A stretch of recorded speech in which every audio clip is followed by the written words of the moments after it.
자, 그리고 오늘 내용 중에 장모 최 씨의 가석방 결정, 그리고 영수회담 성사 과정의 소위 비선, 메신저 논란 등에 대한 질문과 응답도 주목이 됐죠. 자, 그런데 한동훈 전 위원장과의 관계에 관한 질문이 2번 나왔습니다. 추가 질문이 1번 나왔고 그 앞에 1번 나왔는데 대통령은 일단 그런 적이 없다 이렇게 말하진 않았고 비서실장과 이야기를 하다가 오해가 좀 있었던 것 같은데 바로 풀었다 이랬거든요.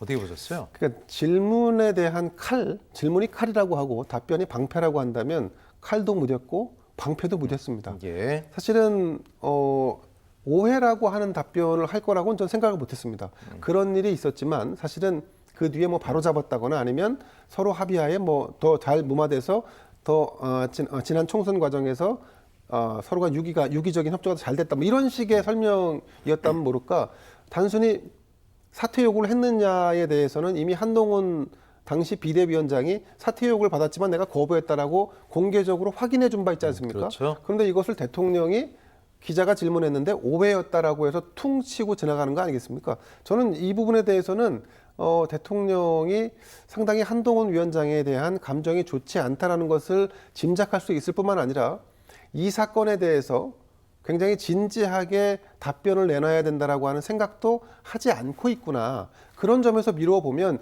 여전히 대통령은 마치 국민의힘이라고 하는 정당 혹은 국민의힘에 소속돼 있는 정치인들을 굉장히 대통령실 아래단에 있는 혹은 아니면 그냥 여의도에 있는 정치 몰입애들 정도로 여전히 생각하고 있는 것이 아닌가라고 하는 그런 느낌마저 드는데 저는 오히려 이제 여기서 기자가 한 번 더 질문했어야 된다라고 봅니다. 뭐냐 하면 오히려 이제 뒤에 알려진 바로는 한동훈 비대위원장이 오히려 대통령이 말을 안 들어서 내가 오히려 비대위원장을 그만두겠다라고 하는 사의 표명설이 있었습니다. 그것도 3번이나 사의 표명을 오히려 역으로 했다는 거 아니겠습니까? 그럼 이 정도로 관계가 악화된 부분에 대해서는 기자가 추가 질문을 했어야죠. 근데 그렇지 않고 단순 오해였다.